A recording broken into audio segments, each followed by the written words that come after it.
Hello friends, नमस्कार। मैं स्मृति channel में आपका स्वागत है। महालक्ष्मी व्रत कथा क्या है, आइए जानते हैं। मेरा वीडियो पसंद करने के लिए मेरे यूट्यूब चैनल को सब्सक्राइब कीजिए, बेल आइकन प्रेस कीजिए, जिससे कि मैं कोई भी वीडियो डालूं सबसे पहले नोटिफिकेशन आप तक पहुंचे। तो आइए जानते हैं। एक गांव में एक गरीब ब्राह्मण रहता था। वह नियमित रूप से जगत के पालनहार विष्णु भगवान की आराधना करता था। उसकी पूजा भक्ति से प्रसन्न होकर उसे भगवान श्री विष्णु ने दर्शन दिए और ब्राह्मण से वर मांगने के लिए कहा। तब ब्राह्मण ने लक्ष्मी जी का निवास अपने घर में होने की इच्छा जाहिर की। तब श्री विष्णु जी ने लक्ष्मी जी की प्राप्ति का मार्ग बताया। उन्होंने बताया कि मंदिर के सामने एक स्त्री आती है जो यहाँ आकर उपले थापती है। तुम उसे अपने घर आने का आमंत्रण देना, वही देवी लक्ष्मी है। विष्णु जी ने ब्राह्मण से कहा, जब धन की देवी माँ लक्ष्मी तुम्हारे घर पधारेंगी तो तुम्हारा घर धन और धान्य से भर जाएगा। यह कहकर श्री विष्णु जी चले गए। अगले दिन वह सुबह ही मंदिर के सामने बैठ गया। लक्ष्मी जी उपले थापने के लिए आईं तो ब्राह्मण ने उनसे अपने घर आने का निवेदन किया। ब्राह्मण की बात सुनकर लक्ष्मी जी समझ गईं कि यह सब विष्णु जी के कहने से हुआ है। लक्ष्मी जी ने ब्राह्मण से कहा कि मैं चलूँगी तुम्हारे घर, लेकिन इसके लिए पहले तुम्हें महालक्ष्मी व्रत करना होगा। 16 दिनों तक व्रत करने और 16वें दिन रात्रि को चंद्रमा को अर्घ्य देने से तुम्हारा मनोरथ पूरा होगा। ब्राह्मण ने देवी के कहे अनुसार व्रत और पूजन किया और देवी को उत्तर दिशा की ओर मुंह करके पुकारा। इसके बाद देवी लक्ष्मी ने अपना वचन पूरा किया। मान्यता है कि उसी दिन से इस व्रत की परंपरा शुरू हुई। धन्यवाद। आइए सुनते हैं दूसरी महालक्ष्मी व्रत कथा। श्री गणेशाय नमः। एक समय महर्षि श्री वेद व्यास जी हस्तिनापुर पधारे। उनका आगमन सुनकर महाराजा धृतराष्ट्र उनको आदर सहित राजमहल में ले गए। स्वर्ण सिंहासन पर विराजमान कर चरणोदक ले उनका पूजन किया।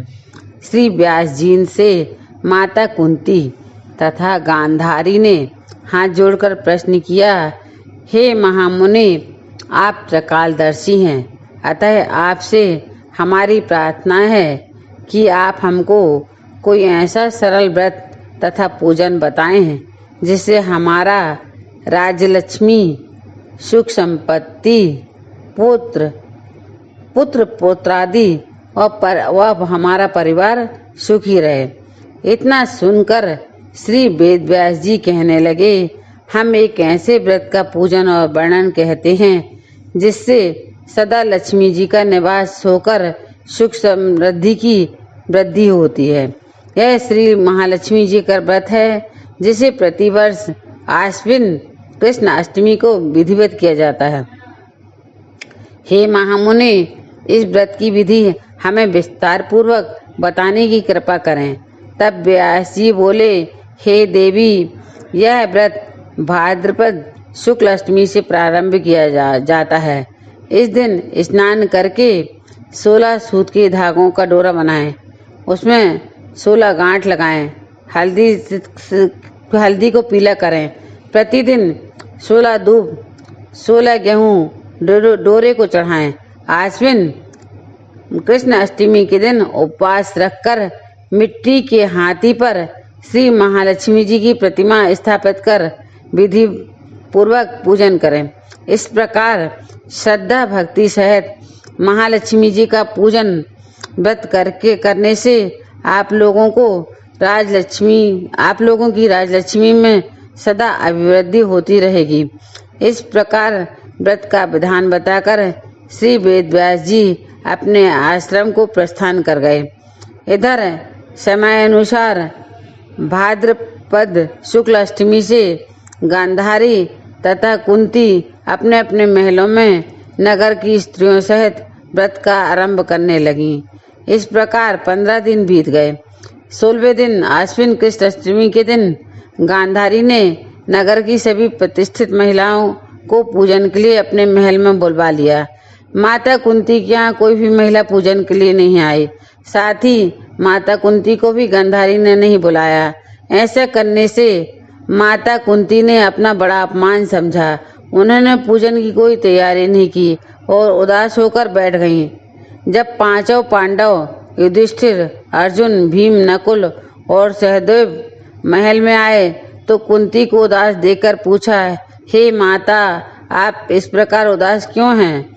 आपने पूजन की तैयारी क्यों नहीं की?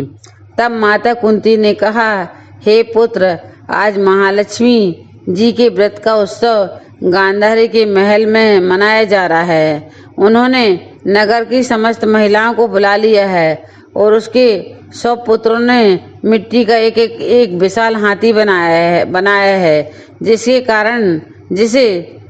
कारण सभी महिलाएं उस बड़े हाथी का पूजन करने के लिए गांधारी के यहाँ चली गईं, लेकिन मेरे यहाँ कोई नहीं आई।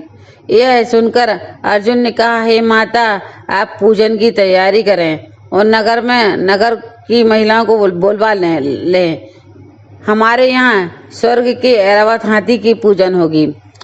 इधर माता कुंती ने नगर में ढिंडोरा पिटवा दिया और पूजा की विशाल तैयारी होने लगी। उधर अर्जुन ने बाण के द्वारा स्वर्ग से ऐरावत हाथी को बुला लिया। इधर सारे नगर में शोर मच गया कि कुंती के महल में स्वर्ग से इंद्र का ऐरावत हाथी पृथ्वी पर उतरकर उसकी पूजा की जाएगी। समाचार को सुनकर नगर के सभी नर नारी, बालक एवं वृद्धों की भीड़ एकत्रित होने लगी। उधर गांधारी के महल में हलचल मच गई। वहां एकत्र हुई सभी महिलाएं अपनी अपनी थालियां लेकर कुंती के महल की ओर आने लगीं। देखते ही देखते कुंती का सारा महल ठस भर गया। माता कुंती ने ऐरावत को खड़ा करने हेतु अनेक रंगों के चौक पुरवाकर नवीन रेशमी वस्त्र बिछवा दिए। नगरवासी स्वागत की तैयारी में फूल, माला, अबीर, गुलाल, केसर हाथों में लिए पंक्तिबद्ध खड़े हो गए। जब स्वर्ग से ऐरावत हाथी पृथ्वी पर उतरने लगा तो उसके आभूषणों की ध्वनि गूंजने लगी। ऐरावत के दर्शन होते ही जय जयकार के नारे लगने लगे। सायंकाल के समय इंद्र का भेजा हुआ हाथी ऐरावत माता कुंती के भवन के चौक में उतर आया। तब सब नारियों ने पुष्पमाला, अबीर, गुलाल, केसर आदि सुगंधित पदार्थ चढ़ाकर उसका स्वागत किया। राजपुरोहित द्वारा ऐरावत पर महालक्ष्मी की मूर्ति स्थापित करके वेद मंत्रोच्चारण द्वारा पूजन किया गया। नगरवासियों ने भी महालक्ष्मी पूजन किया। फिर अनेक प्रकार के पकवान लेकर ऐरावत को खिलाए और यमुना का जल उसे पिलाया गया।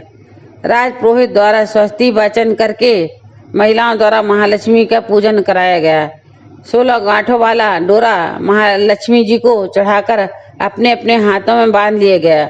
ब्राह्मणों को भोजन कराया गया। दक्षिणा के रूप में स्वर्ण आभूषण, वस्त्र आदि दिया गया। तत्पश्चात महिलाओं ने मिलकर मधुर संगीत लहरियों के साथ भजन कीर्तन कर संपूर्ण रात्रि महालक्ष्मी व्रत कर जागरण किया। दूसरे दिन प्रातः राज्य पुरोहित द्वारा वेद मंत्रोच्चार के साथ जलाशय में महालक्ष्मी जी की मूर्ति का विसर्जन किया गया। फिर ऐरावत हाथी को विदा कर इंद्रलोक में भेज दिया गया। इस प्रकार जो स्त्रियां श्री महालक्ष्मी जी का विधि पूर्वक व्रत एवं पूजन करती हैं उनके घर धन धान्य से पूर्ण रहते हैं तथा उनके घर में महालक्ष्मी सदा निवास करती हैं। इस हेतु महालक्ष्मी जी की यह स्तुति अवश्य बोलना चाहिए। महालक्ष्मी नमस्तुभ्यं नमस्तुभ्यं सुरेश्वरी हरि प्रिये नमस्तुभ्यं नमस्तुभ्यं दयानिधे। धन्यवाद दोस्तों। जय श्री कृष्ण।